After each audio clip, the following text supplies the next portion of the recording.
नमस्कार दोस्तों, मैं अभिषेक चित्रांशी। स्वागत है आप सभी का एक बार फिर से मेधावी पे। दोस्तों, आज का जो टॉपिक है उसको पढ़ते समय आप ये महसूस करेंगे कि जो हमारे संविधान निर्माणकर्ता थे वो वास्तव में संविधान निर्माण करने के प्रति कितने ज़्यादा आशान्वित, कितना ज़्यादा उसमें इन्वॉल्व और कितने दूरदृष्टि थे।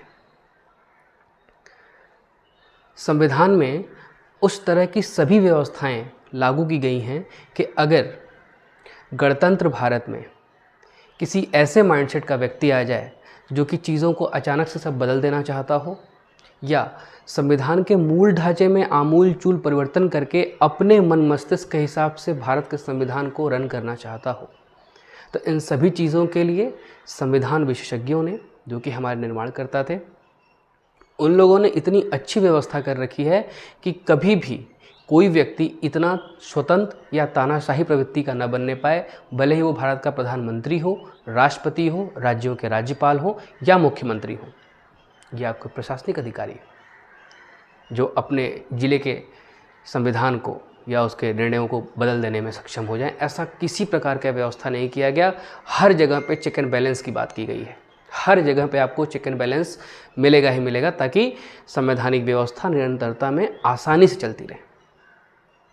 दोस्तों, मैं बात करने जा रहा हूँ भारत में बहुमत के प्रकार की, the majority of India by the constitution. देखेंगे कि इसमें हमें जानने के लिए क्या है और ये हमारे एग्जामिनेशन के दृष्टिकोण से कितने महत्वपूर्ण हैं। आइए बात करेंगे बहुमत और बहुमत के प्रकारों पे।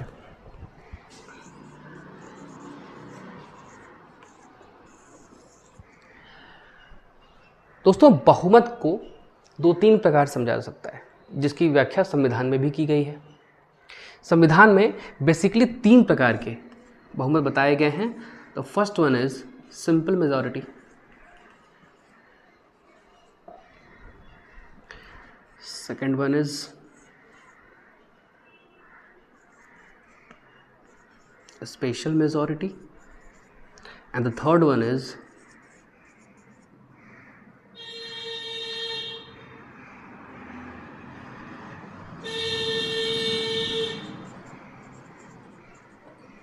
Effective majority.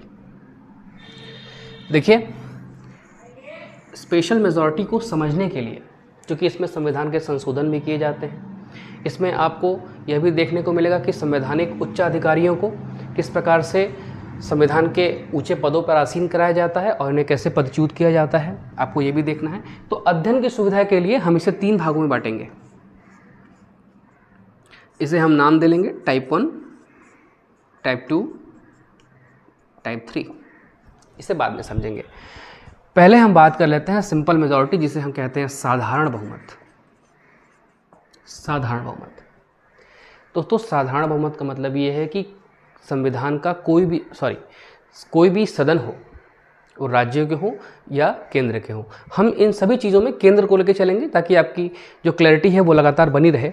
किसी भी सदन के उपस्थित और मतदान करने वाले सदस्यों की कुल संख्या से एक ज़्यादा।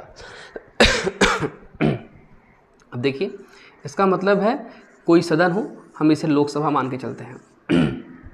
लोकसभा है, लोकसभा के कुल सदस्यों का, अभी जो प्रेजेंट सिटिंग पार्लियामेंटेरियंस हैं, उनकी कुल संख्या कितनी है? 543 है। ठीक है, हम इनको मान के चलेंगे। अब आप देखिए सदन की कुल सदन संख्या का, अब कोई भी सदन संख्या हो, वो स्टेट में भी हो सकती है, राज्यों केंद्र में भी हो सकती है। अब उनका 50% प्लस 1, मैं ये कहना चाह रहा हूँ कि यह 51% नहीं है। मैं ये कहना चाह रहा हूँ कि सदन के कुल सदन संख्या का, सदस्य संख्या का 50%। अगर मान लीजिए कि कुल 200 सदस्य हैं तो इनका 50% इज इक्वल टू 100। मैं इसकी बात कर रहा हूँ, यह 1% इसमें इन्वॉल्व नहीं है।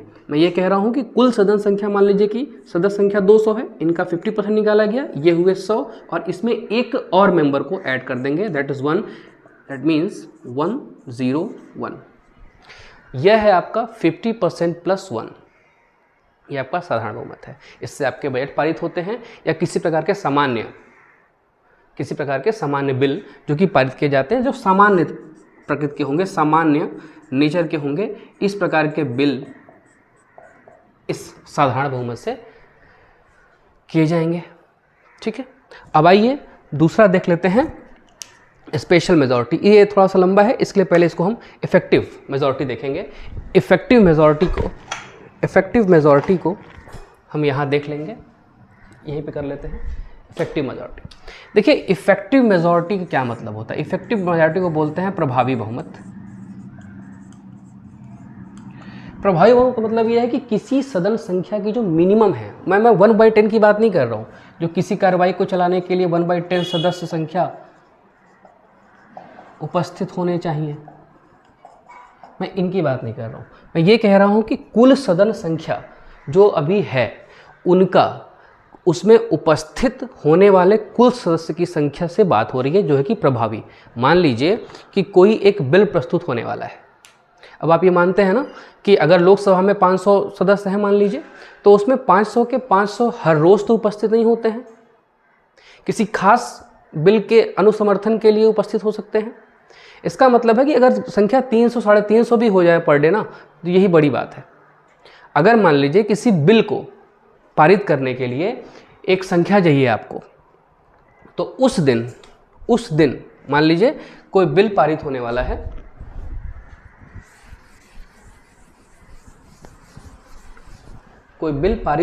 है, तो उस दिन जो उस सदन की कुल सदस्य संख्या है और किसी कारण से यहाँ जो रिक्तियां हैं, रिक्तियों का मतलब यहाँ है सीटों के वैकेंट होने से। देखिए रिक्तियों में और अनुपस्थिति में अंतर है। रिक्तियों का मतलब है कि अगर 500 सीटें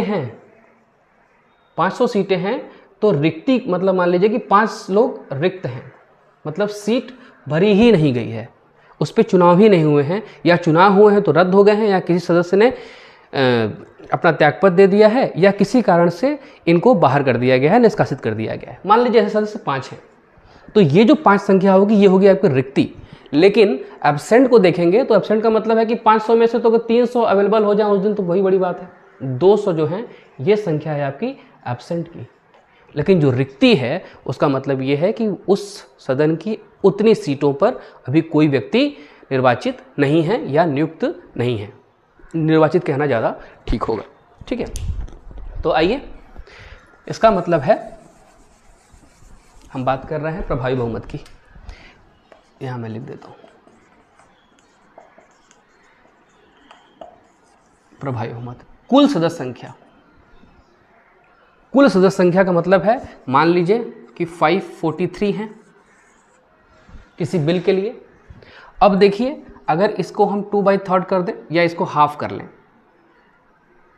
इसको हम 50% कर लें, तो यह संख्या जो आएगी वो होगी मान लीजिए 268 पॉइंट समथिंग आएगा। इसको हम 268 मान लेते हैं, +1 कुल सदस्य संख्या का 50% +1, ये बिल्कुल साधारण बहुमत जैसा ही है, लेकिन ये मान लीजिए यह संख्या हो गई +1 करने के बाद 269। मतलब उस दिन जो सदन में उपस्थित लोग हैं उनके 50% प्लस एक सदस्य को जोड़ देने के बाद जो सदस्य संख्या आएगी वो होगी आपकी प्रभावी बहुमत की संख्या। मतलब ये है कि अगर लोकसभा के लिए बात करेंगे तो 269 जो सदस्य संख्या है यही आपकी जो है संख्या है इफेक्टिव मेजॉरिटी। ठीक है, इसके साथ ही आपका कोई बिल पारित होगा, या बेसिकली प्रभावी बहुमत का उपयोग इसलिए होता है ना कि जो संवैधानिक पदों पर उच्च स्तर पर जो लोग बैठे हुए हैं उनको उनके पद से बाहर करने के लिए या उनको निष्कासित करने के लिए एग्जामिनेशन में जो क्वेश्चन आ रहे हैं वो इससे रिलेटेड इसलिए आ रहे हैं। ये पूछा जाता है कि किन किन पदाधिकारियों को हटाने के लिए इफेक्टिव मेजॉरिटी का प्रयोग करते हैं या प्रभावी बहुमत का प्रयोग करते हैं। देखिए इसके लिए भी बहुत अच्छे से डिस्क्राइब किया गया है और आज हम यहाँ देखेंगे कि किन किन सदस्यों को इसके माध्यम से बाहर किया जाता है।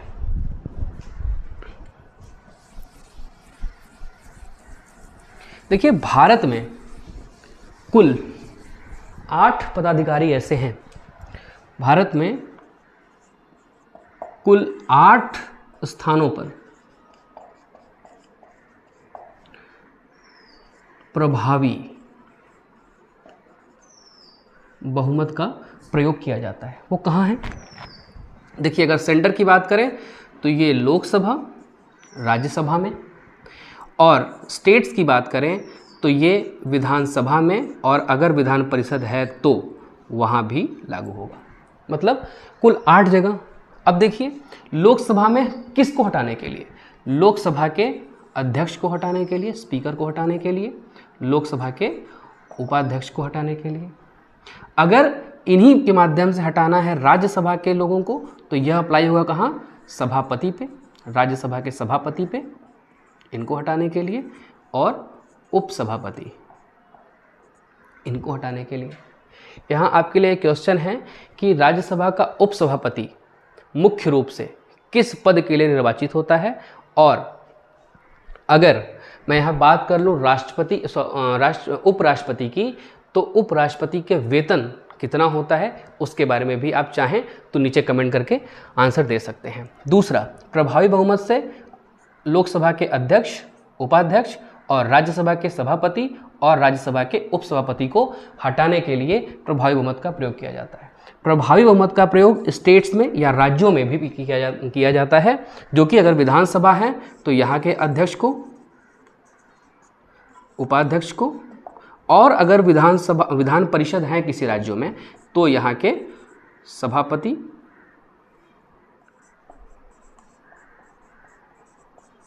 और उपसभापति को हटाने के लिए किया जाता है। काउंट कर लें आप। लोकसभा अध्यक्ष, उपाध्यक्ष 2, लोकसभा सेंटर के राज्यसभा के सभापति और उपसभापति 4, विधानसभा के अध्यक्ष, उपाध्यक्ष, विधान परिषद के सभापति, उपसभापति 1 2 3 4 5 6 7 8। इसका मतलब है कि कुल 8 जगहों पर, कुल 8 संवैधानिक पदों पर बैठे हुए व्यक्तियों को उनके पद से बाहर करने के लिए, उनके पद से निष्कासित करने के लिए प्रभावी बहुमत का प्रयोग किया जाता है। प्रभावी बहुमत क्या है वो आप देख लीजिए। इसका मतलब है कि कुल सदस्य संख्या का 2/3 बहुमत जिस भी सदन से शुरू किया जा रहा है, कुल सदस्य संख्या का 2/3 का बहुमत यह होना ही आवश्यक है, प्लस एक सदस्य। यह है आपका इफेक्टिव मेजॉरिटी या प्रभावी बहुमत। आइए तीसरा देख लेते हैं, स्पेशल या विशेष प्रकार का बहुमत। ये थोड़ा इम्पोर्टेंट है, थोड़ा इसको ध्यान से देखिएगा, और हम इसके बारे में ये भी बात करेंगे कि इसका उपयोग कहाँ कहाँ करते हैं। देखिए,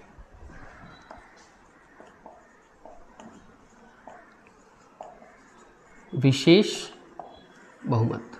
विशेष बहुमत का मतलब है 2/3। ये दिमाग में रखिएगा अपने आप, 2/3 ये अपने दिमाग में रखिएगा। विशेष बहुमत क्या है?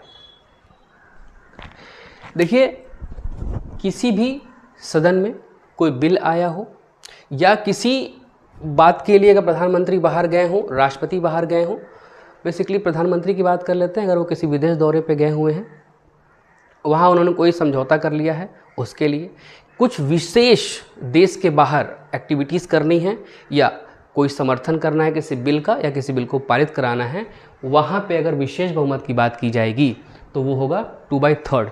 इसका मतलब ये है कि अगर मान लीजिए कि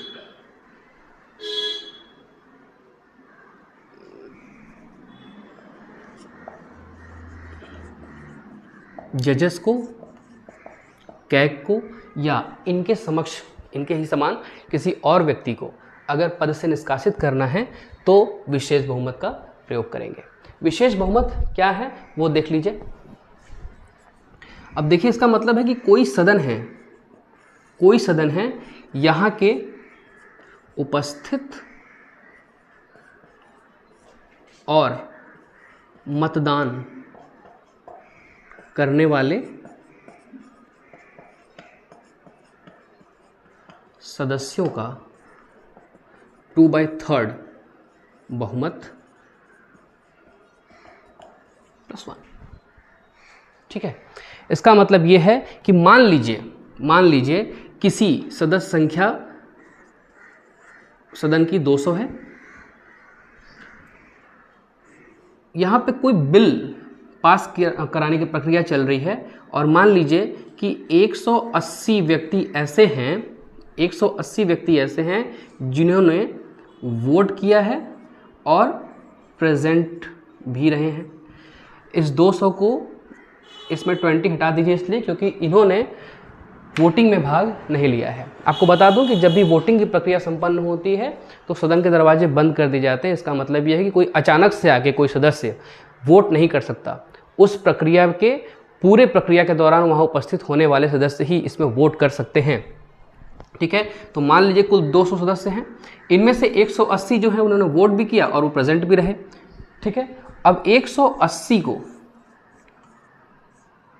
2/3 से आप करेंगे, डिवाइड करेंगे तो यह संख्या आएगी 120। तो ये 120 है, यही आपका जो है कि विशेष बहुमत का टाइप 1 है। ठीक है, इस संख्या को बोलेंगे विशेष बहुमत और इसी संख्या से हटाया जाएगा किसको, कैग को या जजेस को। हालांकि जजेस को हटाने की जो प्रक्रिया है वह 124 के क्लॉज 4 में दी गई है, वह एक प्रक्रिया है, लेकिन यहाँ जो है हटाया जाएगा इसके माध्यम से कैग को। ठीक है, आइए इसका टाइप 2 देख लेते हैं।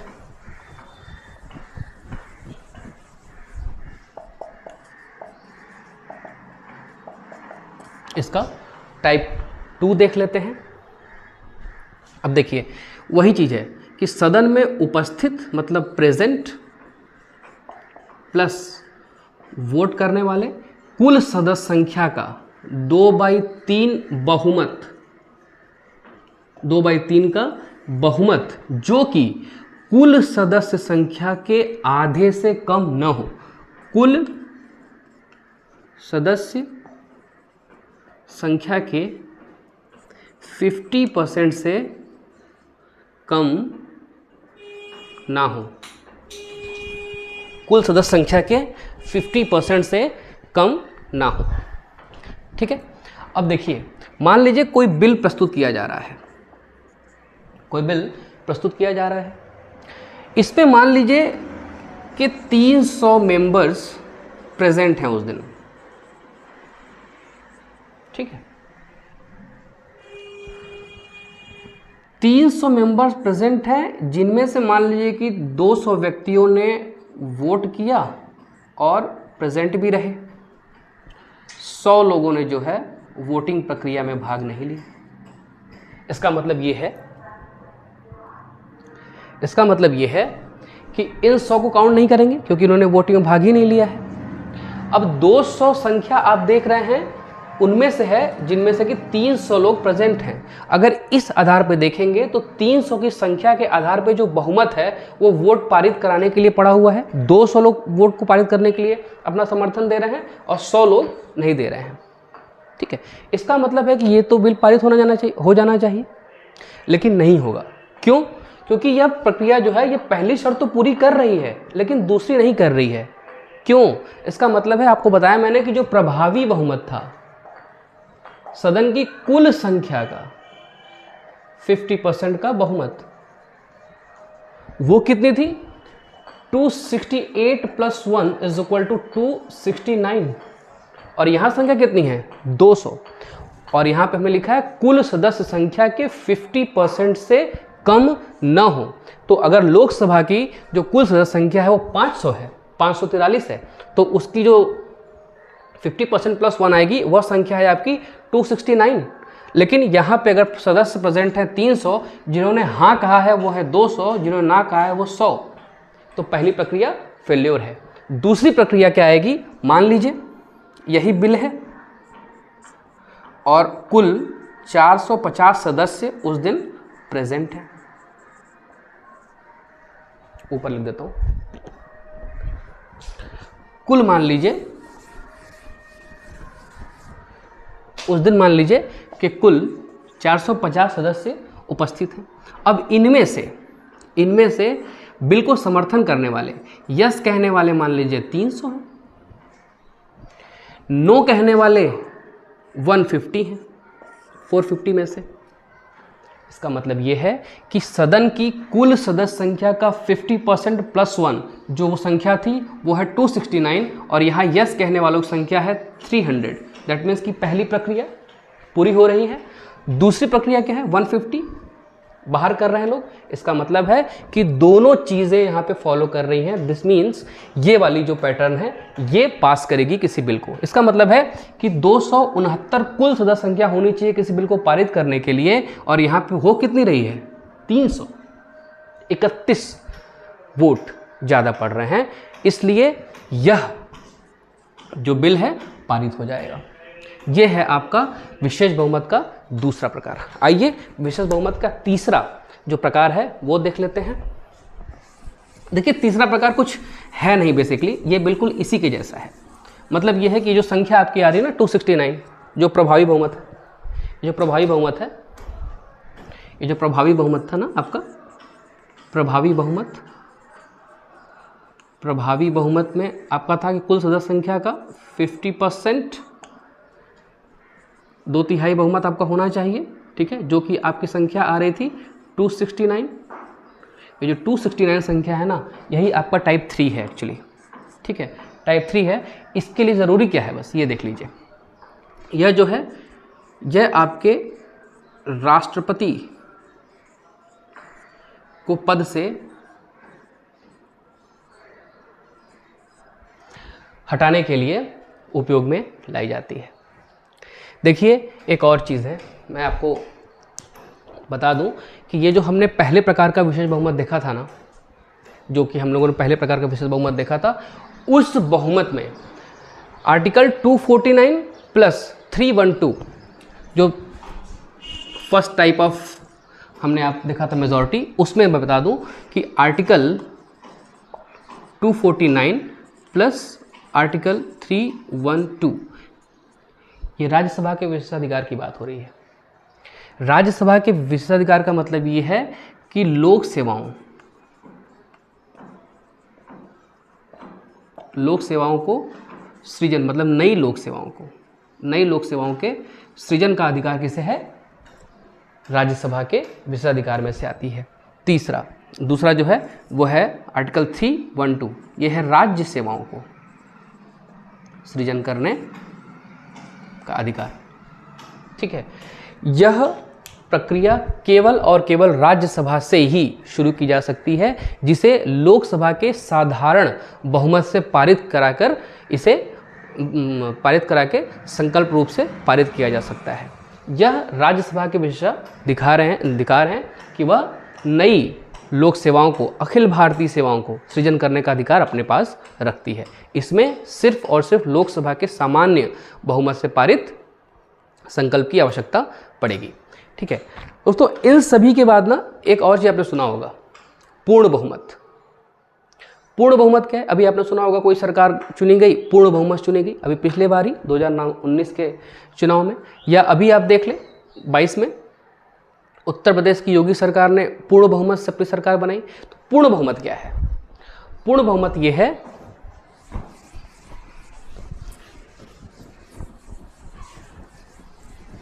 मैं एक लाइन में लिख के आपको समझा देना चाहता हूं कि आप समझ लीजिए कि पूर्ण बहुमत। अब देखिए जो पूर्ण बहुमत है ना,